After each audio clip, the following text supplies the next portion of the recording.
最近几天一直拢有地动，在台北市是来举办防灾的演习。模拟山脚发生规模6.6的这个地动灾害，希望讲这个演练呢会当更较晚进实际救灾的情形。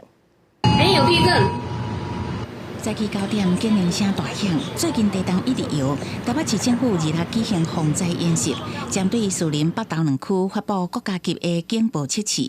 模拟山脚场站发生规模6.6的地动，台北市5个行政区震度达到5强6弱，北投、士林是大灾区。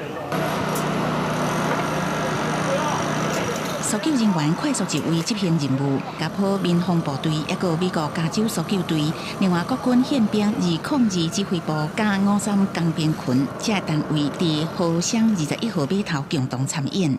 我们也特别邀请了包括日本东京搜救队、新加坡的民防部队以及美国加州搜救队一起参与，模拟届时当真实地震灾害发生时，我们会需要包括 各国所派遣的搜救队，当他们落地，怎么样来协助这些支援力量跟相关资源，能够投入我们整个救灾的行列。给我们159号来协助我。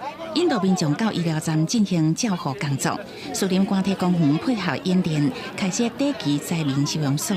另外一边，福林国小是设置中长期收容中心，包含家庭住宿区、儿童游乐区等等。根据统计，台北市12个行政区各有一个防灾公园加优先安置学校，会当收容安置厝受损的民众。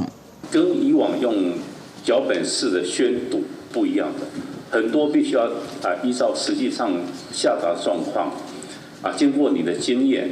经过实际的操作来验证，到底这样操作到底所以现场可能会有一些紊乱。那事实上，实际的灾情状况就是很紊乱的状况。26是编演习的项目，以编辑推演做基础，规划相关演练项目，部分场地用抽签决定。演习现场嘛用半预警的方式，希望会当更较晚近实际救灾进行。记者综合报道。